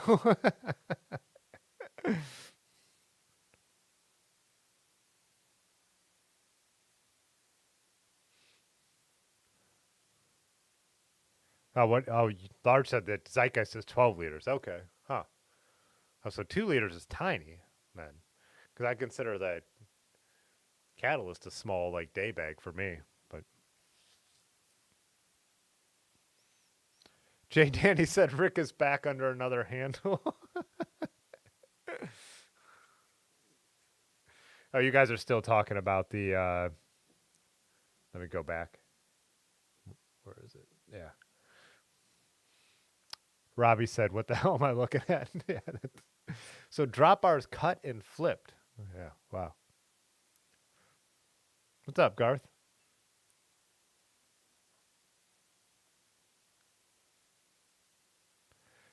Kim, you said you could deal with that bar setup.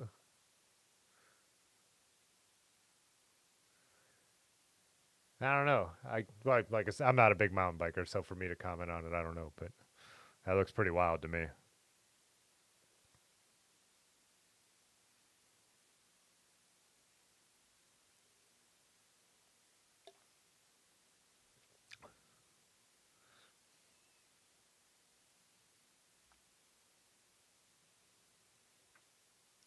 Oh, Tim, are you in the danger zone out there?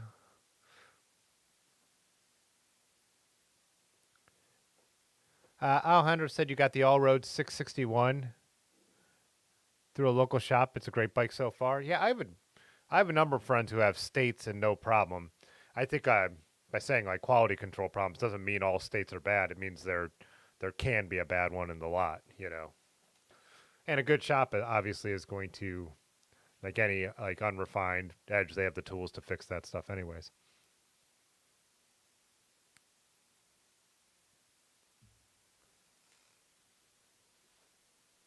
Should use TT levers. Yeah. Hey Garth. Yeah. Thanks for watching. I appreciate it. You're welcome. I'm bad at taking a compliment. I'll say you're welcome.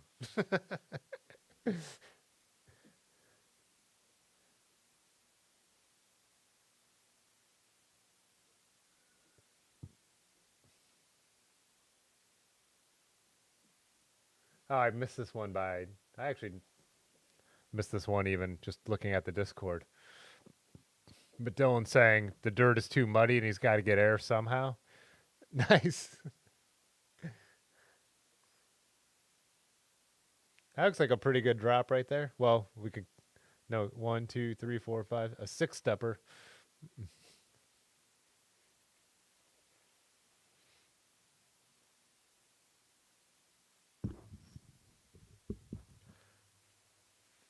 Pudgy said not trying to shit talk state, but had some friends that have bad issues. Yeah, I think that's the case. But other people like, man, I think then Summit Perry have one that he's got a ton of miles on with no problems. I think. So. Well, Dylan's still here in the chat, so it must have ended well, Racer. Let's see what the other one you posted was.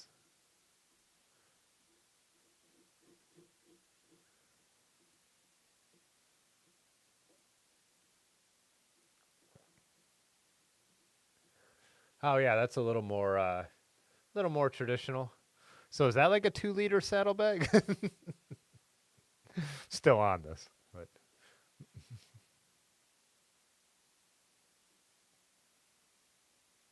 oh, Tim, you flew in a helicopter last week on the mountain recovery. Definitely danger zone. Wow, missed that comment.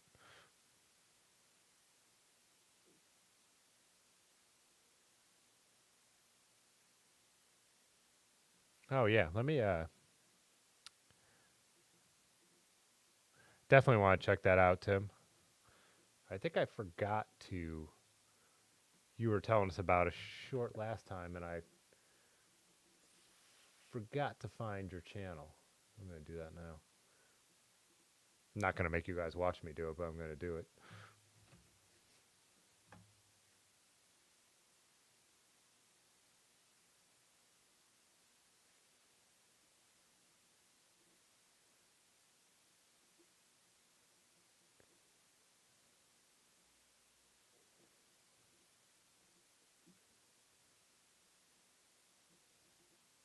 Oh, got it. There we go.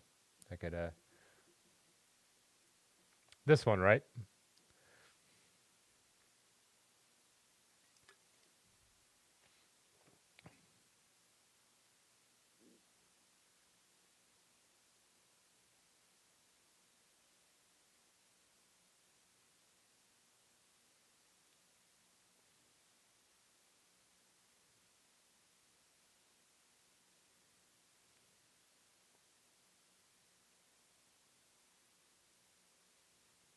Oh, I'll pull that bike photo back up since while everyone's talking about it.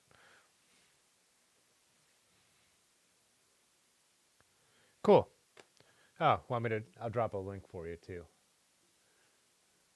For everybody, I mean.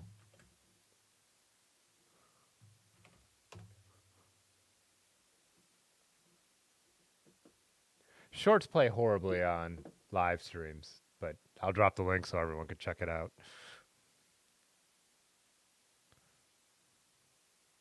So wait, 2017 Cannondale Beast of the East.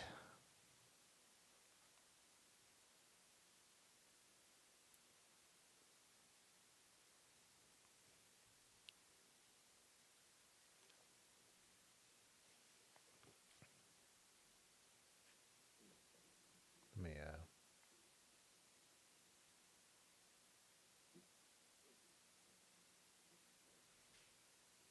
Yeah, we already have like downgraded quality. Then they only play in the middle of the screen. I've tried to do Instagram stories and YouTube Shorts on that stream, and it's like, yeah, it's not worth it. Better off dropping the link so everyone could check it out. What time is it? Oh, it's 10:30. Uh, I'm gonna do the members video. Take a quick break and then come back, and we'll chat for a few more minutes. But yeah, sorry, Racer and Eric, I have not added your names to this yet, but they'll be on for Thursday, and if we don't stream Thursday, they'll be on next week, and also, yeah, all the new members since I just made the new video. But yeah, let's take a quick break because I'm going to take a leak, and then we will, yeah, chat a little more. So.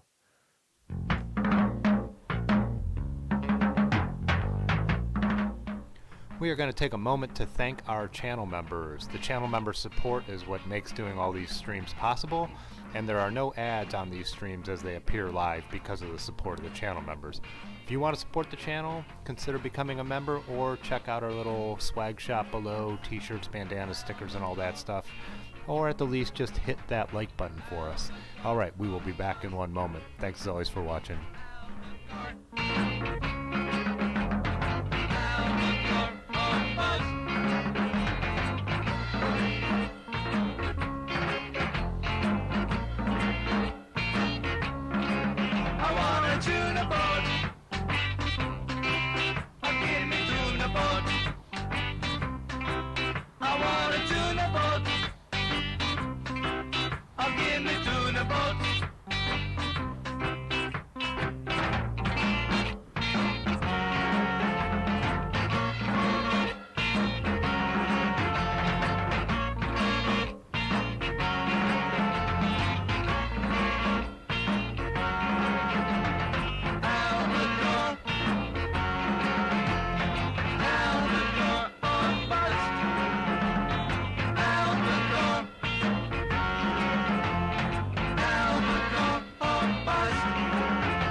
Oh yeah, I need to add Raymond's name to that list as well. But yeah, YouTube will give me the whole updated list, so I'll know who to add. I actually made an Excel sheet. Kind of figured that out, so to keep track. But what's up, Does Tacos? Happy Valentine's Day.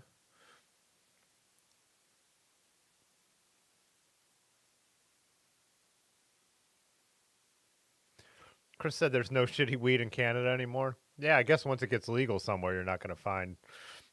There would be no reason for it, right?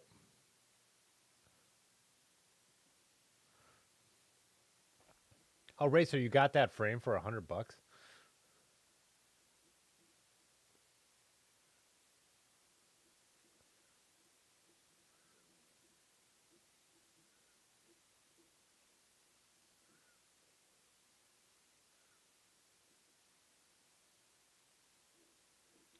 Oh, I just lost my place. I was going to get some more.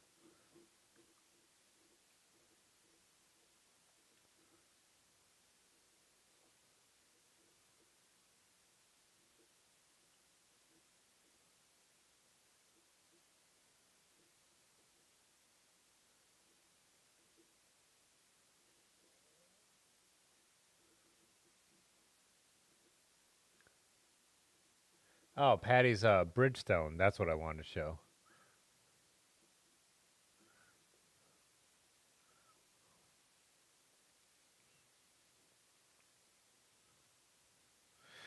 Nathan B said, bet you know who made that Excel spreadsheet. Yeah.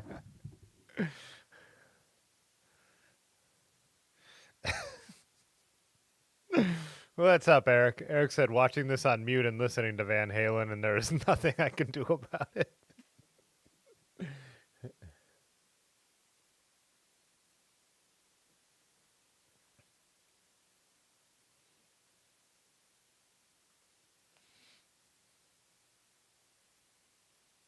Did you hear that, Eric? I'm going to see the mountain goats on Friday.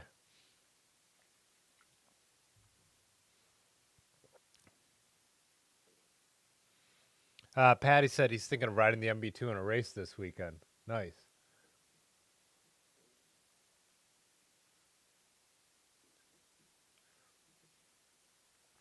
Oops. There we go. What bars did you put on there, Patty? That looks sweet. That's a rad build. Huh. I can make this bigger, can't I? If I could remember to find the right buttons. Oh no. Just go into my browser.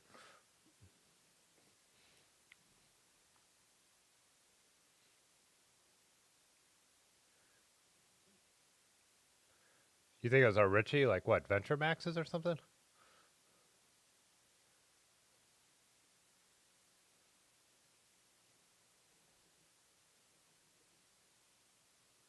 Looks like a C17 on there as well. Oh. PNW Coast Bars. All right.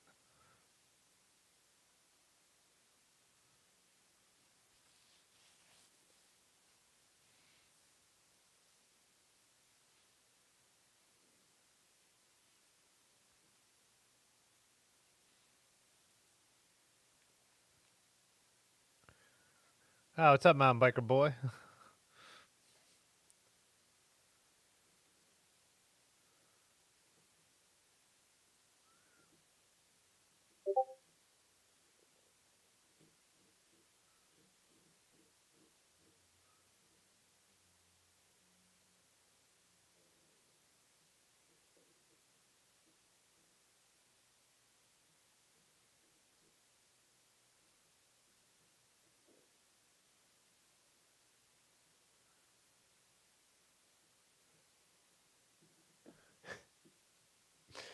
All right, I lost my place. I'm looking for this.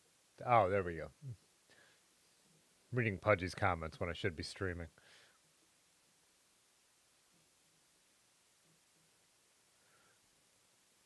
Oh yeah, yeah, definitely off.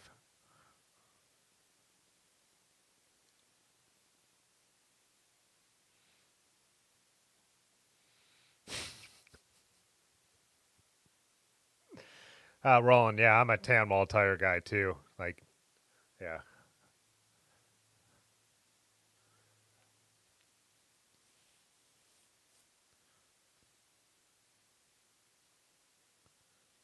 Oh yeah, the pan erasers with the red sidewalls, for sure.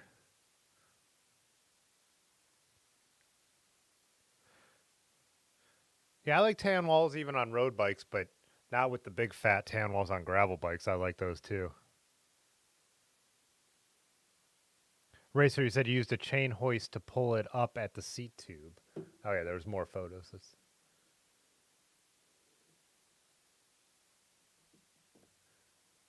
have like 10 million tabs open. I need to close some of these. There we go. Oh wow.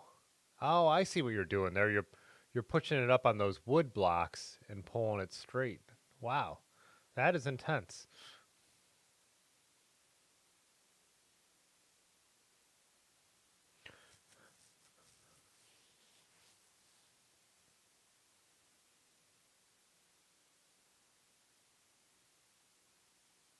Oh, Patty, on the bars you said they're 520 millimeters. Nice.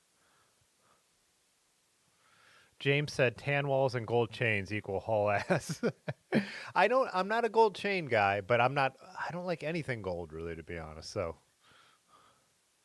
but I know people love gold chains, but all my chains end up fairly black anyway. So, yeah, that's a pretty cool setup. There's one more photo there, right?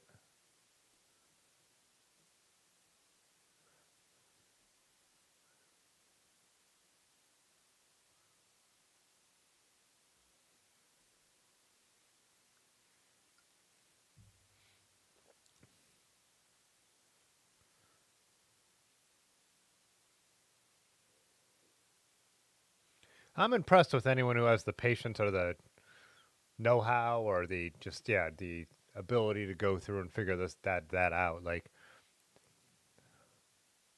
platinum chains. There we go. I'll be waxing a chain on Saturday, so see how the whole waxing chain process goes. It'll be my first time doing that, so I think it'll be the one I put on the gunner. But buddy Carl's having a whole chain waxing party. Same with Micah, another channel member. But yeah, and, he's doing that coast to coast gravel ride in Michigan, and so he wants to have a wax chain uh, for that. So we're all gonna go over there and do that. John Lane subscribed to the channel. Thanks, John.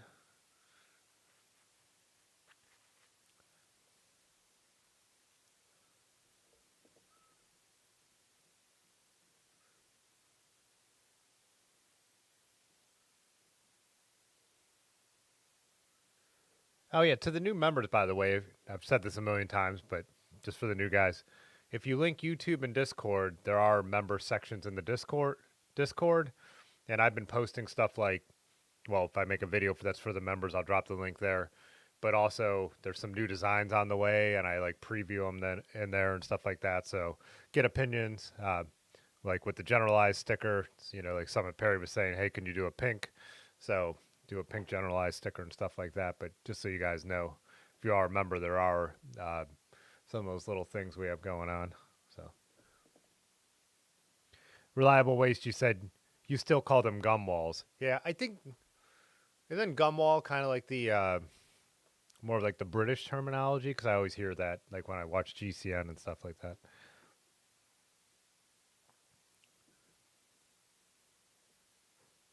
Grace said you got it close, then had to work the rear dropouts.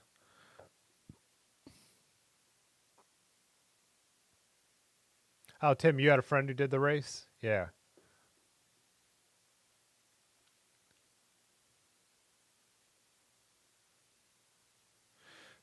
Muskrat, you're going to put up some hoist tomorrow, straighten some frames? So, the natural rubber.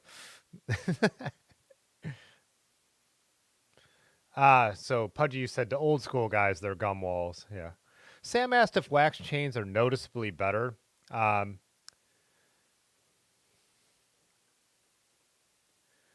I obviously don't have the answer. Asterific just said you're going to love the wax. There is, I think, an efficiency that would be lost on me, like some watts. I think the main thing is just how they run in the process of once you do it. What you get like 200. What do they say? Like about 200 miles out of a wax chain before you need to do anything. I think the reason I like it is because I'm always trying to clean the drivetrain, and I'm not someone who like washes my bike and then cleans everything and then degreases and regreases. So I think the wax chain might work a little better for me, just reapplying when necessary. But we'll see.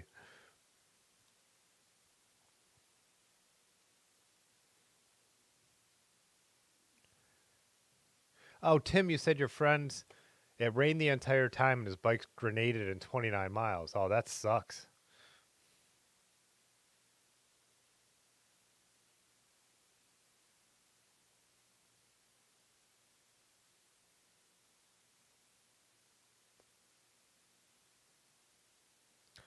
Pudgy said wax chains are less maintenance. Yeah. A lot of work for a lot of not work. Yeah. So upfront work to not have as much work, right? And Astrophic said they stay super clean. Yeah. I think that's the reason I'll like them. But I think maybe you slowly convert over as I buy new chains for bikes, but to go through the process of cleaning an old chain. But I guess with new chains, you still have to do it because you have to get all the factory grease off it, anyways, right? So I guess we're going to be set up to do all that. I guess our buddy Carl bought everything we're going to need to do it. I should have Carl on the stream after he does this race. Carl's an interesting person to talk to. He's like my main contact too over at Earthquaker Devices, the guitar pedal company I photographed for. So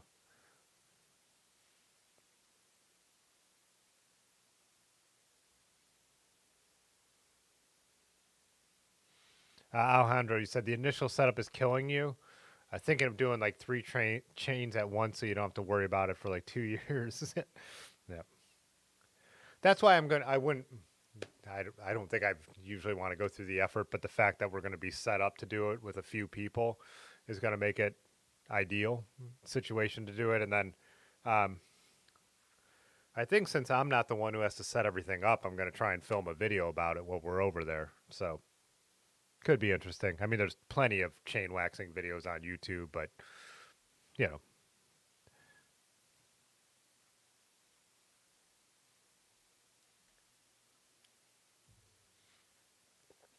Oh, Tim, you said your buddy wants a redo. Yeah.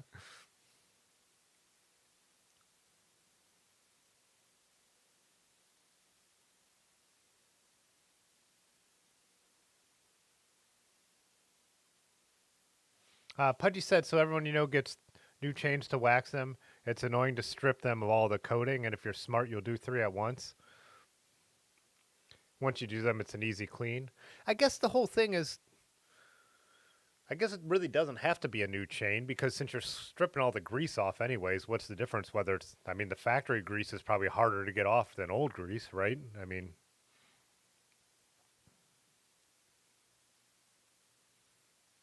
now someone correct me if I'm wrong on that, but I don't see what the difference is. If you're going to strip the chain, why does it matter if it's old or new?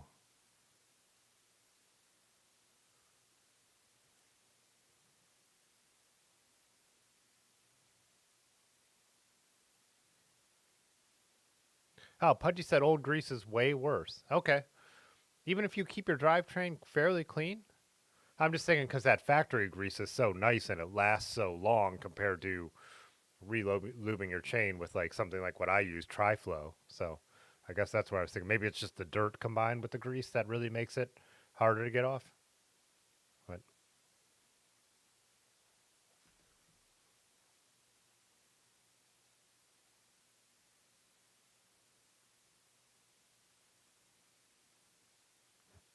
no, new YouTube comments on other videos. Yeah, I'd be interested in. It must be that. It must be the dirt combined with it, right?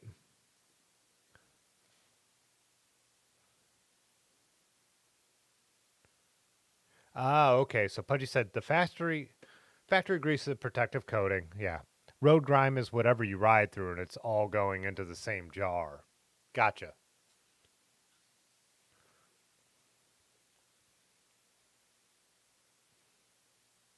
60 FPS. Yeah.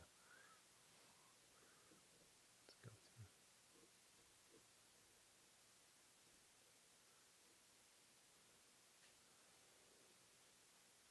I think I'm going to wind it up on that note. I know I took a late break, but have another early morning tomorrow with portraits just like I did last week, so I do want to get to bed reasonably early. So let's wrap it up here.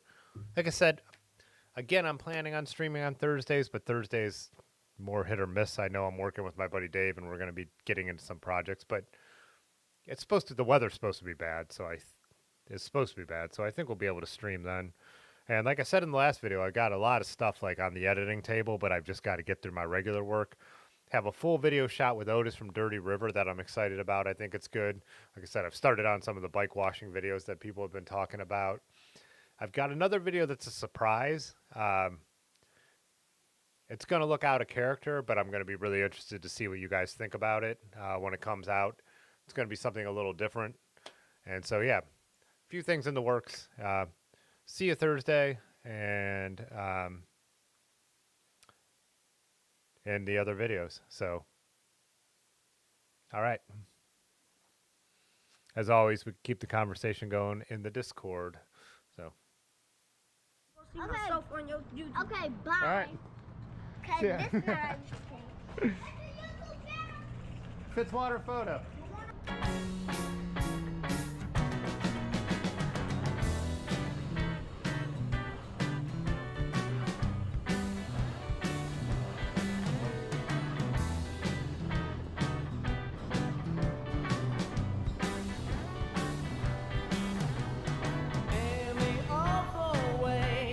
Holiday,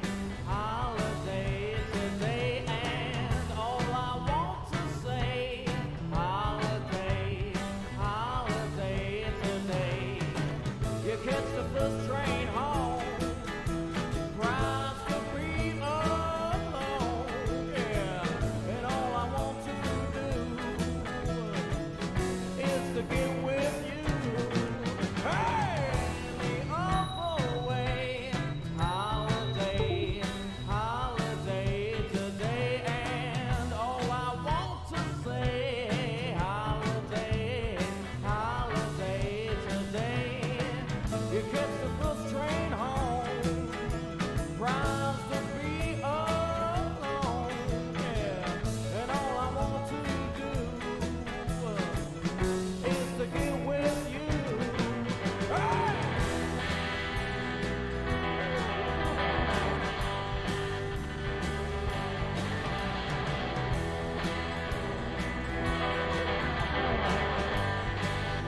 Mike been subscribed to the channel.